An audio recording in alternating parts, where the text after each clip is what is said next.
નમસ્કાર વિદ્યાર્થી મિત્રો, તમે છો મિત્તરના સાથે. મિત્રો, લાસ્ટ ડેઝ રિવિઝનની ટાર્ગેટ સિરીઝમાં ફરી એક વખત આપનું હાર્દિક સ્વાગત કરું છું. મિત્રો, આપણે પ્લાન્ટ ફિઝિયોલોજીનો અભ્યાસ કરી રહ્યા હતા. એમાં બીજું ચેપ્ટર એટલે કે વનસ્પતિઓમાં શ્વસન, જે અતિશય અગત્યનું ચેપ્ટર છે. ઘણા બધા વિદ્યાર્થીઓને આમાં કન્ફ્યુઝન હોય છે, તો તેને દૂર કરવાનો પ્રયાસ કરીએ. આજે આખું ચેપ્ટર શોર્ટ રીતમાં આપણી જે સ્પીડ છે એ સ્પીડમાં રિવિઝન સ્વરૂપે આવી જશે, તો પ્રોપરલી ધ્યાન આપજો અને તમારા બીજા મિત્રો સુધી ફોરવર્ડ પણ કરજો કે જેને કારણે એમને પણ લાભ મળે. ક્લિયર? તો શરૂઆત કરીએ વનસ્પતિમાં શ્વસન. મિત્રો, આપણે ખ્યાલ છે કે સજીવો છે એમાં શક્તિ વિનિમયની ક્રિયા થાય છે. મિત્રો, ખાસ સમજવાનું છે, શક્તિ વિનિમય શબ્દ, વિનિમય એટલે આપલેની ક્રિયા થાય, શક્તિ મેળવવી અથવા તો શક્તિ ગુમાવવી. બરાબર છે? તો વિનિમયની જે ક્રિયા છે તે બે પ્રકારની હોય છે, શક્તિ ત્યાગી ક્રિયા અને શક્તિ ગ્રાહી ક્રિયા. શક્તિ ત્યાગી એટલે કે શક્તિ મુક્ત કરવી. બરાબર છે? તો મનુષ્ય અથવા તો જે સજીવો છે તે જે શોષણ ક્રિયા કરે છે તે શક્તિ ત્યાગી ક્રિયા છે. બરાબર છે? કે જેમાં તેઓ ઉર્જા મુક્ત કરે છે. જ્યારે શક્તિ ગ્રાહી ક્રિયાની વાત કરીએ તો તે છે પ્રકાશ સંશ્લેષણ, કે લીલી વનસ્પતિ સૂર્યપ્રકાશની હાજરીમાં આ ક્રિયા કરે છે, તો તેમાં તે સૂર્યપ્રકાશમાંથી શક્તિ એટલે કે ઉર્જા મેળવે છે, તો તેને કહીશું શક્તિગ્રાહી ક્રિયા. બરાબર છે? તો વનસ્પતિ અથવા તો પ્રાણીઓ પ્રત્યક્ષ કે પરોક્ષ રીતે પ્રકાશ સંશ્લેષણ પર પોષણ માટે આધારિત છે. આપણે ઓલરેડી પ્રકાશ સંશ્લેષણના ચેપ્ટરમાં આની માહિતી મેળવેલ છે. બરાબર છે? વનસ્પતિ ભલે પ્રકાશ સંશ્લેષણ કરે, પ્રાણીઓ પ્રકાશ સંશ્લેષણ કરતા નથી, પરંતુ પ્રકાશ સંશ્લેષણની નીપજ તો મેળવે જ છે વનસ્પતિમાંથી અથવા તો તૃણાહારીઓમાંથી. બરાબર છે? તો દરેક સજીવ પોષણ માટે આના પર નિર્ધારિત અથવા તો આધારિત છે એમ કહી શકાય. બીજું, શ્વસન ક્રિયા છે એ બધા સજીવમાં થાય. પ્રશ્ન ઘણી વખત પૂછે કે શ્વસન ક્રિયાનું કાર્યસ્થાન શું? મિત્રો, શ્વાસોશ્વાસની ક્રિયા નથી, શ્વસન ક્રિયા છે. શ્વાસોચ્છ્વાસની ક્રિયા તો આપણે 11th મનુષ્યના ચેપ્ટરમાં અભ્યાસ કર્યો હતો, હ્યુમન ફિઝિયોલોજીમાં, કે શ્વાસ લેવાની ક્રિયા અને ઉચ્છ્વાસ છે મુક્ત કરવાની ક્રિયા, એટલે કે ઓક્સિજન અને કાર્બન ડાયોક્સાઇડ છે એ લેવાની અને મુક્ત કરવાની ક્રિયા જે એકાંતરિત ચાલતી હોય, ક્રમબદ્ધ ચાલતી હોય, એ શ્વાસોચ્છ્વાસ. પરંતુ જ્યારે ઓક્સિજન લેવાય છે, શરીરમાં આગળ જાય અને ગ્લુકોઝ સાથેની પ્રક્રિયામાં જ્યારે શક્તિના ઉત્પન્ન કરવાની ક્રિયામાં તે વપરાય છે, ત્યારે તેને કહીશું શ્વસન. બરાબર છે? તો શ્વસનનું કાર્યસ્થાન છે એ કણાભસૂત્ર અને કોષરસમાં બંને જગ્યાએ હોય છે. બરાબર? કારણ કે શ્વસન છે એમાં ધારક અને અજારક બંને પ્રકારના તબક્કાઓ આવે છે. તો જે ધારક શ્વસનનો તબક્કો છે તે કણાભસૂત્રમાં પૂર્ણ થાય છે અને અજારક શ્વસનનો તબક્કો તે કોષરસમાં પૂર્ણ થાય છે. ક્લિયર? નીટ માટે અગત્યનો મુદ્દો છે, યાદ રાખો. હવે આ ક્રિયા છે એમાં આપણે વાત કરી હતી કે શ્વસન છે એટીપીનું સંશ્લેષણ માટે વપરાતી ક્રિયા છે અને અંતે એટીપીનો સંગ્રહ થાય, જરૂર પડે ત્યારે તે શક્તિ મુક્ત પણ થશે. ક્લિયર? તો મિત્રો, એક બીજો મુદ્દો પણ યાદ રાખવાનો છે કે જે શક્તિગ્રાહી ક્રિયા છે કે જેમાંથી આપણે શક્તિ મેળવીએ છીએ. બરાબર છે? તો આ શક્તિ આપણે ખ્યાલ છે કે ભાઈ સજીવો એટીપી સ્વરૂપે ઉત્પન્ન કરે, પરંતુ એ શક્તિ મેળવે છે કયા સ્વરૂપે? ખોરાકમાંથી. એટલે ખોરાકમાંથી જે પોષક દ્રવ્યો મેળવે છે, જે મહાઅણુઓ મેળવે છે, એ મહાઅણુઓનું ઓક્સિડેશન થાય. મહાઅણુ એટલે કાર્બોદિત, પ્રોટીન, ચરબી વગેરે. બરાબર છે? એનું ઓક્સિડેશન થશે અને ઓક્સિડેશન થયા બાદ આ જે શ્વસન ક્રિયા છે તે મારફતે જ શરીરમાં એટીપીનું ઉત્પાદન થશે. બરાબર છે? તો એનો મતલબ કે આ જે ક્રિયા છે એ કોષની અંદર થાય છે, માટે તેને કોષીય શ્વસન કહેવાય. મિત્રો, આ શબ્દ યાદ રાખો. બરાબર છે? કોષીય શ્વસન શબ્દ શા માટે કહેવાય છે? તો કે જ્યારે ખોરાકના ઘટકો શરીરમાં જશે ત્યારે શરીરના કોષની અંદર આ ક્રિયાઓ થઈ અને મહાઅણુના ઓક્સિડેશન દ્વારા એટીપીનું સંશ્લેષણ થતું હોય છે. કઈ રીતે? એ આ ચેપ્ટરમાં અભ્યાસ કરવાનો છે. ક્લિયર? તો આને વ્યાખ્યાયિત કેમ કરી શકાય? તો કે કોષમાં ઓક્સિજનની ક્રિયા દ્વારા કાર્બન કાર્બન બંધનું સંયોજન તૂટે અને જેને કારણે શક્તિ મુક્ત થાય, તો એ શ્વસન ક્રિયા કહેવાશે. અહીં ઓક્સિડેશન ક્રિયા થાય છે, એટલે કે ઓક્સિજનની હાજરી જરૂરી છે, તો ઓક્સિજનની હાજરીમાં જે ક્રિયા થાય એ ઓક્સિડેશન ક્રિયા થશે અને આ ક્રિયા દરમિયાન કાર્બન કાર્બન વચ્ચે જે બંધ રચના હોય છે એ તૂટતી હોય છે. ક્લિયર? તો આ જે ક્રિયા છે શ્વસન ક્રિયા થઈ અને આ શ્વસન ક્રિયામાં જે ઘટકો એટલે કે જે મહાઅણુઓનું ઓક્સિડેશન થયું, તો આ મહાઅણુઓને શ્વાસ્ય પદાર્થો કહેવાય. ક્લિયર? શ્વાસ્ય પદાર્થો એટલે શું? તો કે જેનું ઓક્સિડેશન થઈ અને એમાંથી શક્તિ મેળવીએ છીએ, તો એ મહાઅણુઓ છે એ શ્વાસ્ય પદાર્થો કહેવાશે, કાર્બોદિત, પ્રોટીન, લિપિડના ઘટકો વગેરે. ક્લિયર? ઓકે, આગળ વાત કરીએ. તો ડિટેલમાં વાત કરવાની છે વનસ્પતિમાં શ્વસનની. બરાબર છે? તો મિત્રો, વનસ્પતિના શ્વસન ક્રિયા થાય એમાં પણ એ જ થશે કે ઓક્સિજન મેળવશે અને કાર્બન ડાયોક્સાઇડ મુક્ત કરશે. બરાબર છે? ઓક્સિજનને ગ્રહણ કરવાની ક્રિયા, કાર્બન ડાયોક્સાઇડ મુક્ત કરવાની ક્રિયા, પરંતુ વનસ્પતિમાં ચોક્કસ શ્વસનાંગો હોતા નથી, જે રીતે પ્રાણીઓમાં હોય છે. મિત્રો ખાસ યાદ રાખજો, પ્રાણીઓમાં જેમ શ્વસનાંગો છે, દાખલા તરીકે મનુષ્યમાં જે નાકની રચના છે, એ ઉપરાંત ફેફસા છે મુખ્ય શ્વસનાંગ તરીકે કાર્ય કરે છે, એવું વનસ્પતિમાં નથી. એટલે કે વનસ્પતિમાં શ્વસનાંગો ગેરહાજર છે, પરંતુ વનસ્પતિમાં આ વાયુઓની આપલે માટે એટલે કે વાત વિનિમયની ક્રિયા માટે વાયુરંધ્રો અને હવા છિદ્રો આવેલા છે. વાયુરંધ્રો એટલે પર્ણરંધ્રો, બરાબર છે, જે પર્ણમાં હાજર હોય, અને હવા છિદ્રો મૂળ કે પ્રકારના છાલ પ્રદેશમાં બરાબર હાજર જોવા મળે છે. એનો મતલબ કે વનસ્પતિના દરેક ભાગ, મૂળ, પ્રકાંડ, પર્ણો, એ દરેક ભાગ પાસે કોઈક તો એવી રચના છે જે વનસ્પતિ માટે શ્વસન ક્રિયા કરી શકે છે, વાયુ વિનિમયની ક્રિયા કરી શકે છે. બરાબર, એનો મતલબ કે વનસ્પતિનો દરેક ભાગ શ્વસન ક્રિયામાં ભાગ ભજવે છે. ક્લિયર? જેવું પ્રાણીમાં થતું નથી, કારણ કે પ્રાણીઓમાં તો શું છે, જે મુખ્ય શ્વસનાંગ છે એ પોતે જ શ્વસન ક્રિયા કરશે, અને તે દરમિયાન જે આવતો ઓક્સિજન છે એ પોતે દરેક કોષ સુધી પહોંચાડવાની ક્રિયા કરશે. જ્યારે અહીં તો દરેકે દરેક ભાગ છે એ પોતાની રીતે પર્સનલી શ્વસન ક્રિયા કરી શકે છે. બરાબર છે. એટલે પ્રાણીઓની સાપેક્ષે વનસ્પતિમાં શ્વસન ક્રિયાની વાત પૂછે તો 3 મુદ્દા યાદ રાખવાના, કે પ્રાણીઓમાં દરેક ભાગ શ્વસન કરતો નથી, જ્યારે વનસ્પતિમાં દરેક ભાગ શ્વસન કરી શકે છે. પ્રાણીઓમાં વાત વિનિમયની જરૂર ઝડપી થતી હોય છે, જ્યારે આમાં ઓછી હોય છે, અને પ્રાણીઓમાં છે એ શ્વસન દર ઝડપી હોય છે, જ્યારે વનસ્પતિમાં પ્રાણીઓની સાપેક્ષે શ્વસન દર ધીમો હોય છે. ક્લિયર? આ યાદ રાખવાનું થાય. હવે બીજું, પ્રકાશ સંશ્લેષણની ક્રિયા જે થઈ એ દરમિયાન જે ઓક્સિજન ઉત્પન્ન થાય એને કારણે ઓક્સિજનની ઉણપ થવા દેતો નથી. બરાબર છે. એનો મતલબ શું? તો કે પ્રકાશ સંશ્લેષણની ક્રિયા થઈ એમાં જરૂર કોની પડશે? કાર્બન ડાયોક્સાઇડની. કાર્બન ડાયોક્સાઇડ એમાં વપરાય છે અને ઉત્પન્ન કોણ થાય છે? ઓક્સિજન. એનો મતલબ કે વનસ્પતિને શ્વસન ક્રિયા કરવા માટે જે ઓક્સિજનની જરૂર પડે છે એ બહારથી જો ઓછો મળશે તો પણ વાંધો નહીં આવે, કારણ કે પ્રકાશ સંશ્લેષણની ક્રિયામાં જ જે ઓક્સિજન ઉત્પન્ન થાય છે એ શ્વસન ક્રિયા માટે ઓક્સિજનની ઉણપ થવા દેતો નથી, એમ સમજવાનું છે. ક્લિયર?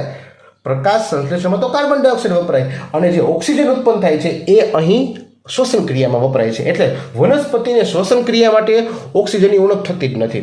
બરાબર છે. તો આ જે ક્રિયા થાય, પ્રકાશ સંશ્લેષણની ક્રિયા થાય, એમાં જે ગ્લુકોઝ ઉત્પન્ન થાય છે, બરાબર છે, એની સંચિત શક્તિ નિયંત્રિત ઓક્સિડેશન વડે ક્રમશઃ મુક્ત થાય. ક્યારે? જ્યારે જરૂર પડે ત્યારે. બરાબર છે. તો ગ્લુકોઝનું ઓક્સિડેશન થાય ત્યારે એ ક્રિયામાં શક્તિ મુક્ત થતી હોય છે. એ આપણે આગળ અભ્યાસ કરવાનો છે. ક્લિયર? તો દરેકે દરેક મુદ્દા પ્રોપરલી સમજતા જઈએ. હવે વાત કરીએ મિત્રો શ્વસનના પ્રકારોની. તો મિત્રો શ્વસનના 2 પ્રકારો હમણાં જ વાત કરીએ આપણે, જારક શ્વસન અને અજારક શ્વસન. બરાબર છે. જારક શ્વસન એટલે શું? તો કે ઓક્સિજનની હાજરીમાં થાય એ જારક શ્વસન, અને ઓક્સિજનની ગેરહાજરીમાં થાય તે અજારક શ્વસન. આ બેઝિક માહિતી તમને પહેલેથી ખ્યાલ જ છે.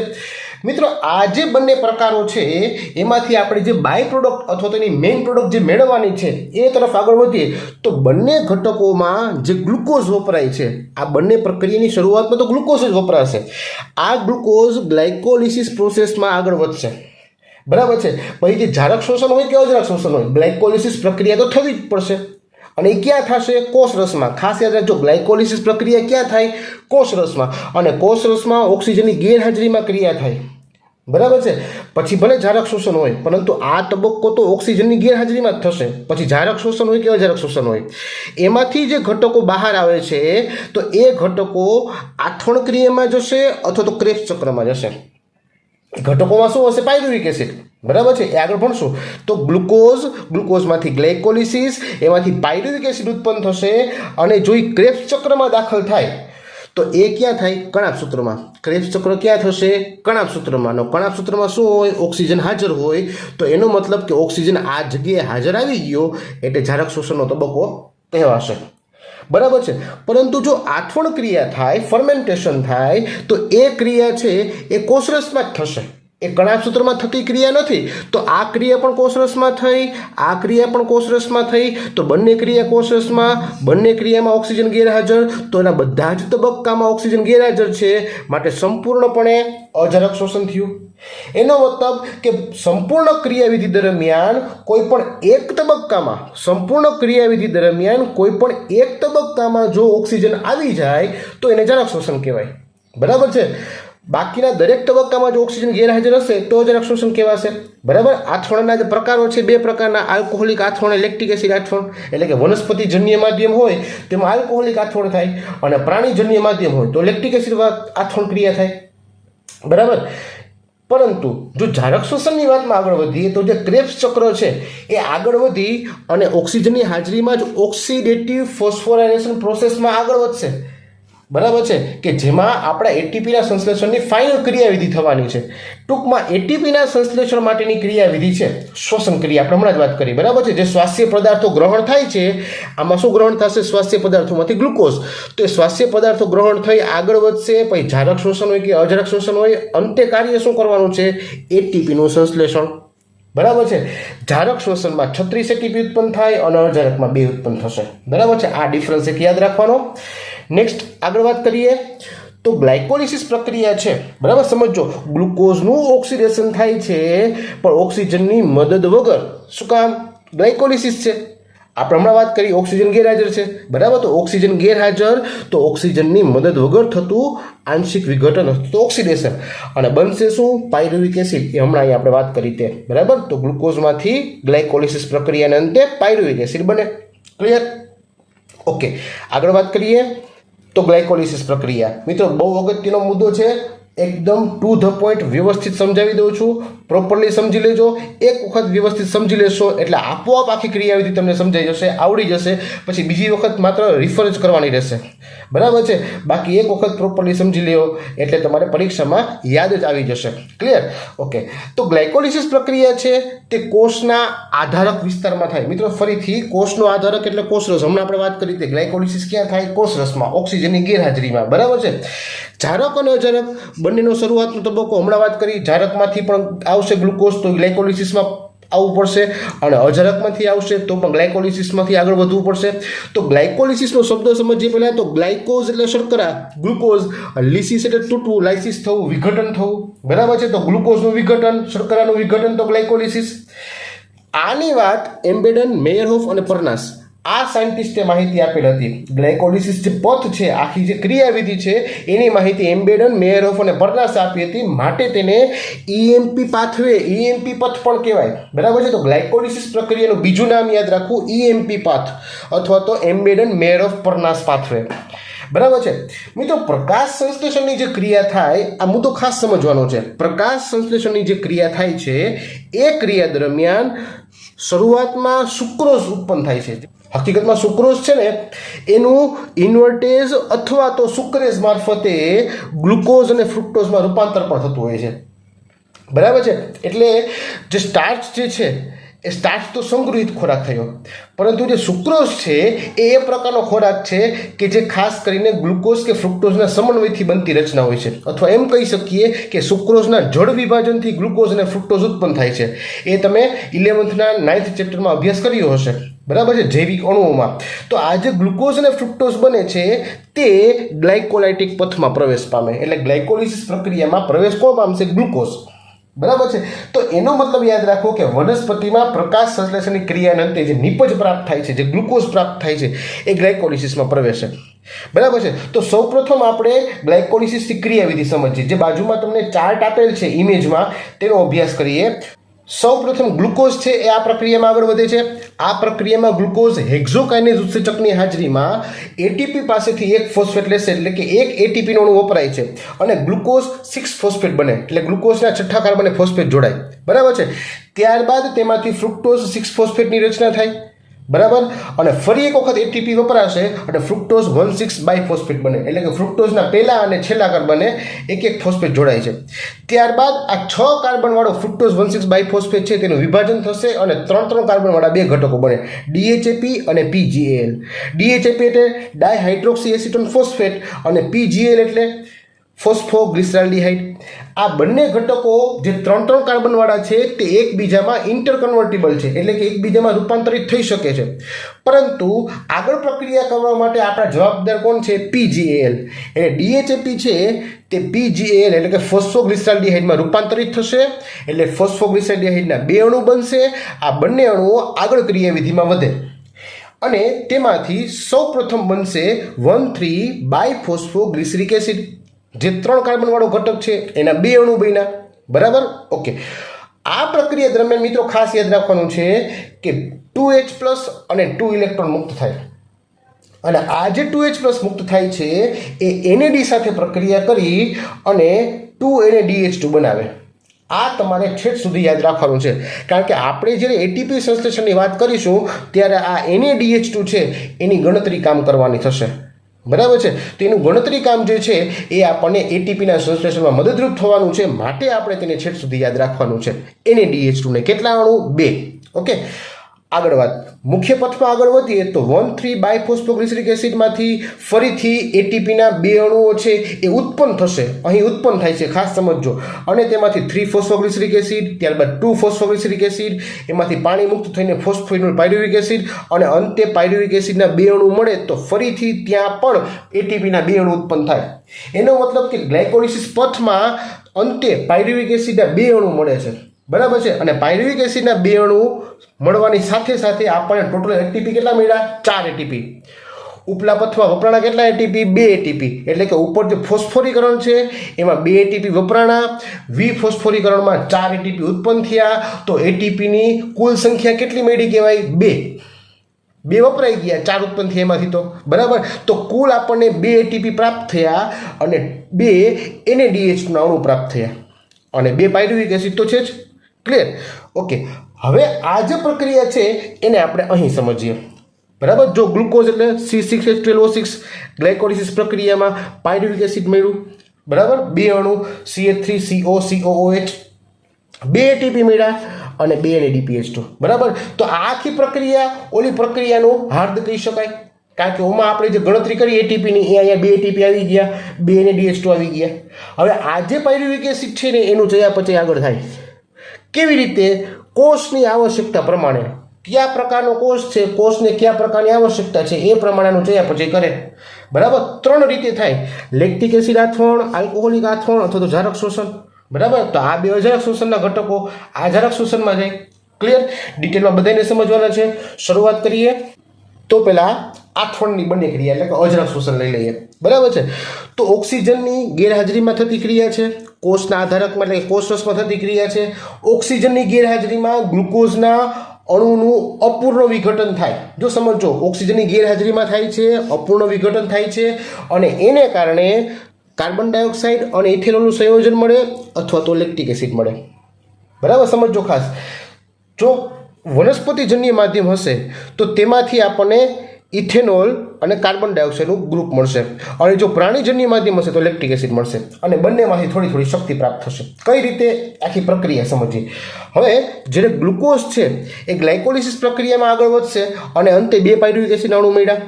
એ દરમિયાન 2 એટીપી ઉત્પન્ન થયા. બરાબર. અને 2 NADH2 ઉત્પન્ન થયા. આપણી જે ફાઇનલ પ્રોડક્ટ છે તેની જ વાત કરીએ છીએ.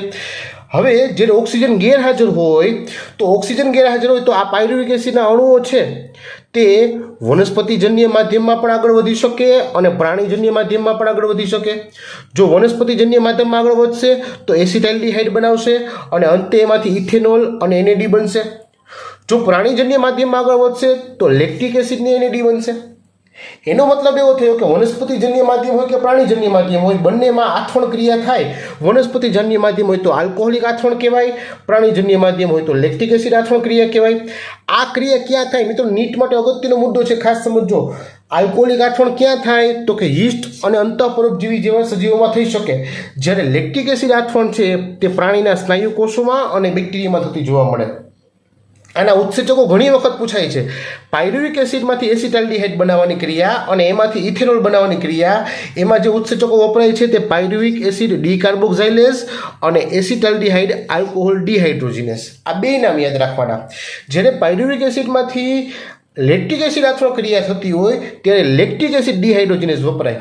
આ તમારે યાદ રાખવાનું છે. ટૂંકમાં આ બંને પ્રકારની આથવણ ક્રિયા અહીં પૂર્ણ થઈ અને બંનેમાંથી 2 એટીપી ઉત્પન્ન થાય એવું પણ તમારે યાદ રાખવાનું છે. ક્લિયર? આગળ વાત કરીએ તો જારક શોષણ. ક્લિયર? મિત્રો, એકદમ સ્પીડમાં જાઉં છું કારણ કે આપણે રિવિઝન બેઝ જઈએ છીએ, બધી જ વસ્તુ આવરી લેવાની છે, સમય પણ ઓછો છે, એટલે ખાસ ટુ ધ પોઈન્ટ જાઉં છું. તમે પણ પ્રોપરલી ધ્યાન આપશો તો બધું જ સમજાઈ જશે. મિત્રો, જારક શોષણની જે ક્રિયાવિધિ છે તેમાં ગ્લુકોઝના અણુનું ઓક્સિડેશન ઓક્સિજનની હાજરીમાં થાય. આપણે હમણાં વાત કરી હતી, ઓક્સિજનની હાજરીમાં ઓક્સિડેશન થાય એટલે એમાંથી કાર્બન ડાયોક્સાઇડ ઉત્પન્ન થશે, પાણી ઉત્પન્ન થશે અને પુષ્કળ પ્રમાણમાં ઉર્જા ઉત્પન્ન થશે. ક્લિયર? હવે આ ધારક શ્વસનના 3 તબક્કા જો સમજો ખાસ. પહેલો તબક્કો ગ્લાયકોલિસિસ, એ આપણે પૂર્ણ કરી લીધો. ક્યાં? કોષરસમાં. બીજો તબક્કો ક્રેબ્સ ચક્ર અને ત્રીજો તબક્કો ઓક્સિડેટિવ ફોસ્ફોરાયલેશન. આ 2 તબક્કા હવેમાં આગળ વધવાનું છે. આ બંને ક્રિયા કણાભ સૂત્રમાં થાય, પરંતુ ક્રેબ્સ ચક્ર છે આધારકમાં, એટલે કણાભ સૂત્રના કોષરસનો જે ભાગ હોય ને આધારક એમાં થાય, અને ઓક્સિડેટિવ ફોસ્ફોરાયલેશન છે ને એ એના અંતઃપટલમાં થાય. ટૂંકમાં જે ધારક શ્વસનની ક્રિયાવિધિ છે એ મૂળ 3 તબક્કામાં પૂર્ણ થાય. પહેલો તબક્કો ગ્લાયકોલિસિસ કોષરસમાં, બીજો ક્રેબ્સ ચક્ર અને ત્રીજો ઓક્સિડેટિવ ફોસ્ફોરાયલેશન. આ ત્રણેય તબક્કાને અંતે આપણે જે એટીપીની ઉત્પન્ન થાય એની ગણતરી કરવાની થાય. બરાબર છે. ગ્લાયકોલિસિસ પ્રક્રિયા છે એમાં શું થાય તો કે એમાં પાયરુવિક એસિડ છે એ ઉત્પન્ન થાય છે. આપણે ખ્યાલ છે ગ્લુકોઝમાંથી પાયરુવિક એસિડના 2 અણુ મળ્યા. જો સમજો, યાદ રાખજો, આગળ બધી વસ્તુ યાદ રાખતું જવાનું છે. ગ્લાયકોલિસિસમાં પાયરુવિક એસિડના 2 અણુ મળ્યા હતા. હવે આ પાયરુવિક એસિડના જે અણુ છે તેની કોએન્ઝાઇમ એ સાથે NADની સાથે પ્રક્રિયા થશે. આ પ્રક્રિયા જે થઈ છે તેમાં ઉત્સેચક છે પાયરુવેટ ડિહાઇડ્રોજિનેસ. આ ઉત્સેચક Mg+2ની હાજરીમાં કામ કરે છે અને ડીકાર્બોક્સિલેશન અને ઓક્સિડેશન પ્રક્રિયાના અંતે જે કોએન્ઝાઇમ છે એમાંથી એસિટાઇલ કોએન્ઝાઇમ બનશે. NADH2 અને CO2 પણ ઉત્પન્ન થશે, એટલે કે NADમાંથી NADH2 બનશે, CO2 ઉત્પન્ન થશે અને પાયરુવિક એસિડ જે કોએન્ઝાઇમ એ સાથે જોડાઈ અને એસિટાઇલ કોએન્ઝાઇમ બનાવશે, અને આ એસિટાઇલ કોએન્ઝાઇમ એ ક્રેબ્સ ચક્રમાં પ્રવેશે. એનો મતલબ કે ગ્લાયકોલિસિસમાંથી ક્રેબ્સ ચક્રમાં દાખલ થવું હોય તો આ પ્રક્રિયામાંથી પસાર થવું પડે. કોણે? પાયરુવિક એસિડે. બરાબર. ગ્લાયકોલિસિસમાં તો ગ્લુકોઝ આવ્યો, ગ્લુકોઝમાંથી પાયરુવિક એસિડના 2 અણુ બની ગયા. હવે ક્રેબ્સ ચક્રમાં જવા માટે પાયરુવિક એસિડ ડાયરેક્ટ જઈ શકતો નથી, એણે આ સ્વરૂપે એસિટાઇલ કોએન્ઝાઇમ એની મદદથી અંદર જવું પડશે. બરાબર છે. તો ક્રેબ્સ ચક્રમાં પ્રવેશે છે. ક્લિયર? તો અહીં આપણે ક્રેબ્સ ચક્રનો અભ્યાસ કરીએ તો તમે જોઈ શકો છો કે જે પાયરુવિક એસિડ છે તે કોએન્ઝાઇમ એ સાથે જોડાઈ અને એસિટાઇલ કોએન્ઝાઇમ એ સ્વરૂપે ક્રેબ્સ ચક્રમાં દાખલ થાય છે. બરાબર છે. ઓકે. હવે ચક્રમાં તમે અલગ અલગ એસિડના સ્વરૂપ જોઈ શકો છો. આમ તો આખું ચક્ર સમજાવવાનું નથી, પરંતુ ફટાફટ જોઈ લઈએ તો સૌપ્રથમ સાઇટ્રિક એસિડ, તેમાંથી સિસેકોનિટિક એસિડ, આઇસોસાઇટ્રિક, ઓક્ઝેલોસક્સિનિક, આલ્ફા કીટોગ્લુટ્રિક, સક્સિનિક એસિડ, ફ્યુમેરિક, મેલિક અને ઓક્ઝેલો એસિટિક એસિડ. આ બધા જે ચક્રો છે ને, આ બધા જે એસિડ છે ને એના તમારે કાર્બન સ્વરૂપ યાદ રાખવાના છે. કારણ કે વિકલ્પમાં જ્યારે આકૃતિ પૂછાય ને ત્યારે એમાં કયા એસિડના કેટલા કાર્બન છે યાદ રાખવાનું. તો મિત્રો સૌપ્રથમ જે સાઇટ્રિક એસિડ છે 6 કાર્બન હોય, બાજુમાં સંખ્યા લખેલી જ છે. બરાબર છે. એ બધા જ 6 કાર્બનવાળા છે, પરંતુ તમે જોવો જોઈએ ઓક્ઝેલોસક્સિનિક એસિડમાં થી આગળ વધે પ્રક્રિયા ત્યારે એમાંથી એક કાર્બનનો ઘટક કાર્બન ડાયોક્સાઇડ સ્વરૂપે મુક્ત થાય છે. ક્લિયર? તો 6 કાર્બનવાળા ઘટકો જે એસિડના સ્વરૂપો છે એમાંથી એક કાર્બન ડાયોક્સાઇડ દૂર થાય તો હવે જે આલ્ફા કીટોગ્લુટિક એસિડ વધે એ 5 કાર્બનવાળો છે. એનો મતલબ કે ચક્રની શરૂઆતમાં જે 4 એસિડ બતાવ્યા બધા 6 કાર્બનવાળા, આલ્ફા કીટોગ્લુટિક એસિડથી આપણે 5 કાર્બનને ધ્યાનમાં રાખીને આગળ વધવાનું. હવે ત્યાંથી આગળ જશું ને તો ત્યાં પણ એક કાર્બન ડાયોક્સાઇડ બહાર જાય છે. બરાબર છે. એટલે એમાંથી વળી પાછો એક કાર્બન ઘટ્યો તો 5 કાર્બનવાળો એક જ રહેશે. હવે કેટલા થઈ ગયા? બધા જ 4 કાર્બનવાળા. ક્લિયર? યાદ રહી ગયું? તો પહેલાં 6 કાર્બનવાળા 4, પછી એક 5 કાર્બનવાળો, પછી 4 કાર્બનવાળા 4. ક્લિયર? અને ઉપર પણ એક કાર્બન ડાયોક્સાઇડ સૌથી પહેલી પ્રક્રિયા મુક્ત થાય. ટૂંકમાં પાયરુવિક એસિડમાંથી આખું જે ચક્ર પૂર્ણ થાય ત્યારે એમાંથી તમે જોઈ શકો છો કે ટોટલ 3 કાર્બન ડાયોક્સાઇડ છે મુક્ત થાય છે. પણ પાયરુવિક એસિડ કેટલી વખત હાલે છે? 2 વખત.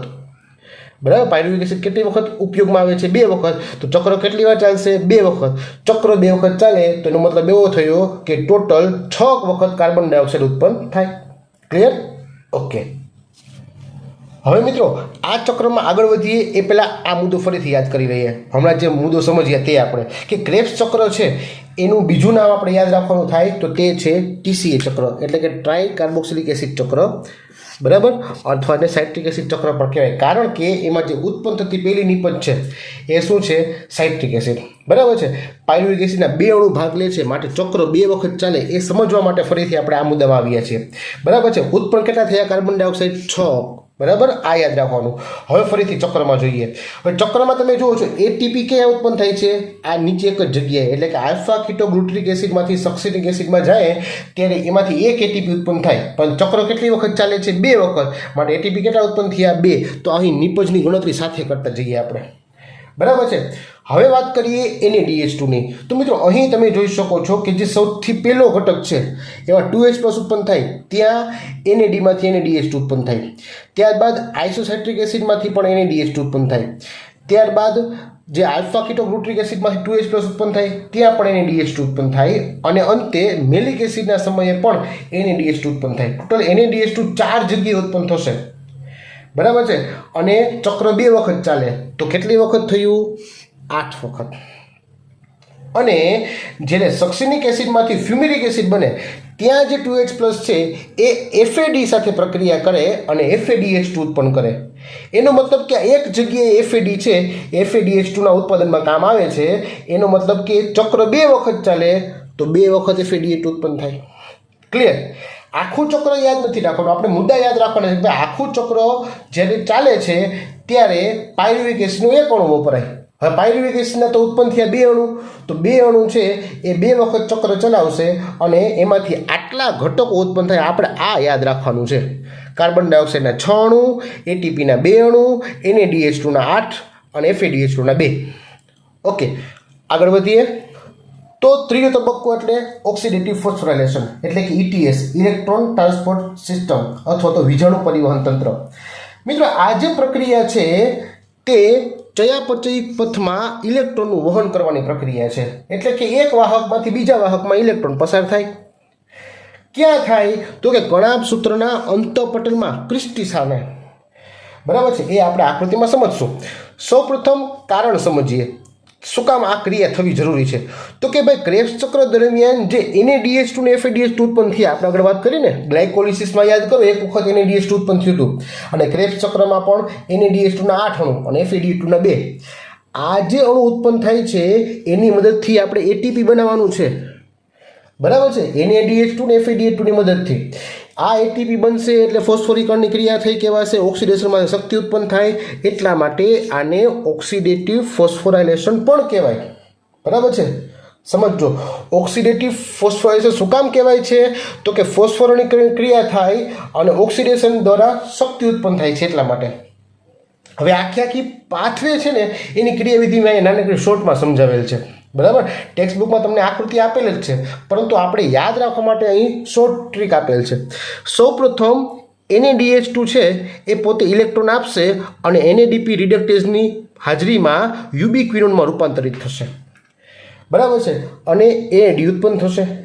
હવે મિત્રો અહીં ખાસ સમજવાનું છે, અહીં જે NADP રિડક્ટેઝ છે એ ઇલેક્ટ્રોન આપશે કોને? યુબિક્વિનોનને, બરાબર છે। તો ઇલેક્ટ્રોન મેળવી અને શું થશે? રિડ્યુસ થશે, બરાબર છે। એનો મતલબ કે એ રિડક્શન પામે છે એટલે યુબિક્વિનોન કોએન્ઝાઇમ Q એ રિડ્યુસ થશે અને પોતાના ઇલેક્ટ્રોન આપશે સાઇટોક્રોમ બીને। તો સાઇટોક્રોમ બી છે ઇલેક્ટ્રોન મેળવીને રિડ્યુસ થાય, આનું ઓક્સિડેશન થશે। સાઇટોક્રોમ બીમાંથી ઇલેક્ટ્રોન સાઇટોક્રોમ સીમાં જાય તો આનું રિડક્શન થાય, આનું ઓક્સિડેશન થાય, રેડોક્સ પ્રક્રિયા જેવું યાદ કરો, બધી વાત કરી હતી પ્રકાશ સંશ્લેષણમાં પણ। ત્યારબાદ સાઇટોક્રોમ ઓક્સિડેઝની હાજરીમાં છેલ્લે અંતે H2O બનશે, બરાબર। આ સાઇટોક્રોમ ઓક્સિડેઝ છે એ સાઇટોક્રોમ A3 તરીકે પણ ઓળખાય છે, યાદ રાખવું। ટૂંકમાં પહેલાં NADP રિડક્ટેઝ, ત્યારબાદ યુબિક્વિનોન, સાઇટોક્રોમ બી, સાઇટોક્રોમ સી અને સાઇટોક્રોમ ઓક્સિડેઝ એટલે કે A3, બરાબર છે। અને છેલ્લે પાણી ઉત્પન્ન થાય। હવે મિત્રો યાદ રાખવાનું છે કે જે પાણી ઉત્પન્ન થાય છે એ દરમિયાન 2H+ અને ઓક્સિજન વપરાશે અને આ જે ઇલેક્ટ્રોનનો પ્રવાહ છે એ પાણી ઉત્પાદનમાં મદદ કરે છે। હવે જે યુબિક્વિનોન છે ને એ જગ્યાએ FADH2 પોતે ઇલેક્ટ્રોન પ્રોવાઈડ કરે છે અને એ પણ FADમાં ફેરવાશે, ક્લિયર? ટૂંકમાં આ 2 ઘટકો અહીં વપરાય છે ઇલેક્ટ્રોનના ઉત્પન્ન કરવામાં, અને એ ઇલેક્ટ્રોન આગળ વધીને ATP ઉત્પન્ન કરશે। હવે સમજો, NaDH2 છે એ અહીંથી ઇલેક્ટ્રોન આપે છે, જેને કારણે એક વખત, 2 વખત અને 3 જગ્યાએ એટલે કે ત્રણેય જગ્યાએ એક વખત ATP ઉત્પન્ન થયો। તો NaDH2ના વપરાશથી આ NaDH2 મળ્યો તો આપણને, તો NaDH2ના વપરાશથી 1, 2 અને 3 ATP ઉત્પન્ન થાય। તો NaDH2ના એક અણુના ઓક્સિડેશનથી 3 ATP ઉત્પન્ન થયા, બરાબર છે। જ્યારે FADH2 તો અહીંથી દાખલ થાય છે ઇલેક્ટ્રોન આપવામાં, તો FADH2 જે દાખલ થાય છે ઇલેક્ટ્રોન આપે છે, ત્યારબાદ જે પ્રક્રિયા આગળ વધે એ અહીંથી આગળ વધશે। એનો મતલબ એવો થયો કે આ પ્રક્રિયામાં આગળ વધીએ તો માત્ર એક વખત અને એક અહીંયા 2 વખત ATP ઉત્પન્ન થયા। તો FADH2 જ્યારે એક અણુનું ઓક્સિડેશન થાય ત્યારે એમાંથી 2 ATP ઉત્પન્ન થાય। ક્લિયર? તો આ જે ચાર્ટ છે એ તમારી ટેક્સ્ટ બુકમાં પણ જુદી રીતે આપેલ છે, પરંતુ યાદ રાખવા માટે અહીં મેં સિમ્પ્લિફાઈ કરેલ છે. ક્લિયર? ટૂંકમાં તમારે આ સિક્વન્સ યાદ રાખવાની. બીજું NADH2 ક્યાં દાખલ થાય છે અને FADH2 ક્યાં તબક્કે દાખલ થાય છે એ યાદ રાખવાનું. NADH2 દાખલ થયા પછી 1, 2 ને 3 વખત ATP ઉત્પન્ન થાય, એટલે કે એક NADH2 3 ATPના ઉત્પાદનમાં ઉપયોગી, જ્યારે એક FADH2 2 ATPના ઉત્પાદનમાં ઉપયોગી, એમ યાદ રાખવાનું છે. ટૂંકમાં આ તમારે બાય હાર્ટ કરી લેવાનું છે. ક્લિયર? ઓકે, નેક્સ્ટ વાત કરીએ તો કણાભ સૂત્રમાં એટીપીના સંશ્લેષણની ક્રિયાવિધિ. મિત્રો, કણાભ સૂત્રમાં જે એટીપી ઉત્પન્ન થાય છે એ કઈ જગ્યાએ થાય છે, બરાબર છે, એ સમજવાની ક્રિયાવિધિ એટલે કેમિઓસ્મોટિક સિદ્ધાંત પ્રક્રિયા. આમ તો આપણે પ્રકાશ સંશ્લેષણમાં અભ્યાસ કર્યો જ છે. તમે આકૃતિમાં જોઈ શકો છો કે આ જે આધારક છે અને અંતઃપટલ અવકાશ છે એની વચ્ચેનું પટલ એટલે કે કણાભ સૂત્રનું પટલ થયું. આ કણાભ સૂત્ર પટલમાં તમે જોઈ શકો છો કે F0 અને F1 વાળું એટીપી સિન્થેટેઝ ઉત્સેચકનું બહુ ઉત્સેચકીય સંકુલ છે, બરાબર છે. હવે F0 જે છે ને એના મારફતે પ્રોટોનનું વહન થાય, એટલે કે H+ છે એ આધારકમાંથી અંતઃપટલ અવકાશમાં દાખલ થાય છે, બરાબર. H+ તમે ઇમેજમાં જોઈ શકો છો, બરાબર છે. પ્રોટીન ચેનલ બને છે જે તેના મારફતે એટીપી નિર્માણની ક્રિયા થશે. ક્યાં? F1 પાસે ADP વત્તા PI થઈ અને એટીપી નિર્માણની ક્રિયા થાય છે. તો આ આકૃતિ તમારે યાદ રાખવાની છે. એ શું સમજાવે છે કે ભાઈ F0 ઘટક અને F1 ઘટક છે એ બંને સાથે મળી અને એટીપી સિન્થેટેઝ ઉત્સેચકની જે ક્રિયાવિધિ છે એમાં ભાગ ભજવશે અને એટીપીના નિર્માણની ક્રિયા થશે. ક્લિયર? ઓકે, હવે અગત્યનો મુદ્દો, એકદમ અગત્યનો, સંપૂર્ણ રીતે સમજવાવાળો મુદ્દો હોય તો શ્વસન સંતુલન શીટ, એટલે કે જારક શ્વસન દરમિયાન જે કુલ એટીપી બને છે કેટલા અને કેવી રીતે. મિત્રો, એકદમ ટુ ધ પોઈન્ટ જઈએ છીએ. દરેક મુદ્દાને આગલા મુદ્દા સાથે યાદ રાખવાનો છે. જો આપણે જારક શ્વસનમાં વાત કરીએ 3 પ્રક્રિયા: ગ્લાયકોલિસિસ, ક્રેબ્સ ચક્ર, ઓક્સિડેટિવ ફોસ્ફોરાયલેશન, બરાબર. ઓકે, ગ્લાયકોલિસિસ છે એમાં યાદ કરીએ, આગળ 2 એટીપી વપરાણા હતા, પછી 4 એટીપી ઉત્પન્ન થયા, ટોટલ 2 એટીપી બન્યા, બરાબર છે. ફોસ્ફોરીકરણમાં 2 વપરાણા, વિફોસ્ફોરીકરણમાં 4 ઉત્પન્ન થયા અને આપણે એનો તફાવત જોઈએ તો 2 મળ્યો. અને ગ્લાયકોલિસિસમાં NADH ના 2 અણુ બન્યા હતા, યાદ કરો જોઈએ. ક્લિયર? ઓકે, હવે ક્રેબ્સ ચક્રની વાત કરીએ તો ક્રેબ્સ ચક્રમાં આપણે ટોટલ મળ્યા કેટલા એટીપી? 2. પણ NADH2 ના કેટલા અણુ મળ્યા? 8. FADH2 ના કેટલા અણુ મળ્યા? 2. ક્લિયર? આ બધા ઘટકો છે એમાંથી આપણે જોવાના તો એટીપી જ છે, પરંતુ આપણે એ પણ વાત કરી કે ભાઈ ઓક્સિડેટિવ ફોસ્ફોરાયલેશન પદ્ધતિ છે એમાં NADH2 અને FADH2 એટીપી ઉત્પન્ન કરવામાં ઉપયોગી છે. તો આ જ ગ્લાયકોલિસિસમાંથી અને ક્રેબ્સ ચક્રમાંથી જે NADH2 અને FADH2 આવ્યા હતા એ પોતે ઓક્સિડેટિવ ફોસ્ફોરાયલેશન ક્રિયામાં જશે તો ટોટલ NADH2 કેટલા થયા? 2 ગ્લાયકોલિસિસના, 8 ક્રેબ્સ ચક્રના તો કેટલા થયા? 10. FAD2 કેટલા થયા? ક્રેબ્સ ચક્રના ટોટલ છે 2. ક્લિયર? હમણાં જ વાત કરીએ આપણે કે ભાઈ ઓક્સિડેટિવ ફોસ્ફોરાયલેશન ક્રિયા થાય તો એક NADH2 3 એટીપી આપે, તો 10 NADH2 કેટલા આપે? 30. એક FADH2 2 એટીપી ઉત્પન્ન કરવામાં મદદ કરે તો 2 ઉત્પન્ન થશે અને 2 અણુ વપરાશે તો 4 ઉત્પન્ન થયા. ક્લિયર? તો 4 એટીપી FADH2 ના, 30 એટીપી NADH2 ના, 2 એટીપી ક્રેબ્સ ચક્રમાં ડાયરેક્ટ ઉત્પન્ન થયા તે અને 2 એટીપી ગ્લાયકોલિસિસમાં ડાયરેક્ટ મળ્યા તે. તો 1, 2, 3 ને 4, આ 4 જગ્યાએથી એટીપી મળશે. કેટલા ઉત્પન્ન થયા? 38. બરાબર છે. તો જારક શોષણમાં કુલ ઉત્પન્ન થતા એટીપી કેટલા છે? 38 છે. આ તમારે યાદ રાખવાનું થાય, બરાબર છે. જેમાં ગ્લાયકોલિસિસમાં કેટલા ઉત્પન્ન થાય? મિત્રો, આ વિકલ્પ પૂછાય છે. ગ્લાયકોલિસિસમાં કેટલા ઉત્પન્ન થાય? તો ગ્લાયકોલિસિસમાં જો 2 તો આ ચોખ્ખા ઉત્પન્ન થયા અને આના ગણવા પડે તો NADH2 3, 2 વખત 3 દુ 6, 6 વત્તા 2 એટલે 8, બરાબર. NADH2 કેટલા થશે? 1 ના 3 તો 2 ના 6, 6 વત્તા 2 એટલે 8. અને ક્રેબ્સ ચક્ર દરમિયાન તો ક્રેબ્સ ચક્ર દરમિયાન 2 આ અને બાકીના આના ગણતરી કરવો જોઈએ તો આના કેટલા થશે? 8 3 24, 24 ને આના 2 એટલે 2 દુ 4, 24 ને 4 28, 28 ને 2 30. તો ક્રેબ્સ ચક્ર દરમિયાન કેટલા ઉત્પન્ન થયા? 30 એટીપી, બરાબર છે. તો આ તમારે યાદ રાખવાનું, એકદમ મસ્ત રીતે ગણતરી દર્શાવેલ છે, ખાસ બાય હાર્ટ કરી લેજો. ક્લિયર? નેક્સ્ટ વાત કરીએ તો એમ્ફીબોલિક પથ એટલે કે ઉભયધર્મી પથ. મિત્રો, ઉભયધર્મી પથ શા માટે કહેવાશે? તો કે આ જે પથ છે તેમાં ચય ક્રિયાઓ અને અપચય ક્રિયાઓ બેય થાય છે, એટલે કે ચય અને અપચય બંને ક્રિયાઓ થતી હોવાથી તેને ઉભયધર્મી પરિપથ કહેવાય. આપણે ખ્યાલ છે કે જે સ્વાસ્થ્ય પદાર્થો છે તે છે કાર્બોદિત, ચરબી, પ્રોટીન. આ બધાએ એટીપી ઉત્પન્ન કરે. અત્યાર સુધી તો ઘણા એવું માનતા હતા કે ભાઈ માત્ર ને માત્ર કાર્બોદિત જ છે, એટલે કે શર્કરા છે એમાંથી આપણે એટીપી મળે, શક્તિ મળે. શરૂઆતમાં એવું પણ અભ્યાસમાં આવ્યું હતું કે ભાઈ ચરબીમાંથી શક્તિ મળે, પણ પ્રોટીનમાંથી શક્તિ મળે એવું લગભગ હજી કોઈ સુધી યાદ નથી કરી શક્યા. એનું કારણ શું છે? કારણ કે એ ડાયરેક્ટ શક્તિ નથી આપતા, એ બીજા રસ્તા મારફતે શક્તિ આપે. તો અહીંયા ચાર્ટ આપણે યાદ રાખવાનો છે કે જે કાર્બોદિત છે એ કાર્બોદિતમાંથી તો આપણે ખ્યાલ છે કે ભાઈ શર્કરા બની ગ્લુકોઝ બન્યું, એમાંથી ગ્લુકોઝ 6 ફોસ્ફેટ, ફ્રુક્ટોઝ 6 ફોસ્ફેટ, ને પછી આખી ગ્લાયકોલિસિસ પ્રક્રિયા અંદર પાયરુવિક એસિડ બન્યું, એસિટાઇલ કોએન્ઝાઇમે ક્રેબ્સ ચક્ર અને શક્તિ મળી. ઓકે, આ મેઇન પાથવે આપણો ધારક શોષણનો. હવે આગળ વાત કરીએ લિપિડની. તો લિપિડ છે એનું ફેટી એસિડ અને ગ્લિસરોલમાં રૂપાંતર થાય. બરાબર, આ બે ઘટકો અલગ અલગ જગ્યાએ ઉપયોગમાં આવશે. અને જે ફેટી એસિડ છે એ ડાયરેક્ટ એસિટાઇલ કોએન્ઝાઇમ થ્રુ આ પથમાં દાખલ થાય છે અને તેમાંથી તે આગળ વધીને શક્તિ ઉત્પાદનમાં મદદ કરે. જે પ્રોટીન છે એના જે એમિનો એસિડના ઘટકો છે એ પણ અહીં પાયરુવિક એસિડના સ્થાને જોડાશે એના વ્યુત્પન્નો મારફતે, અને એ પણ શક્તિ ઉત્પાદનમાં કામ આવશે.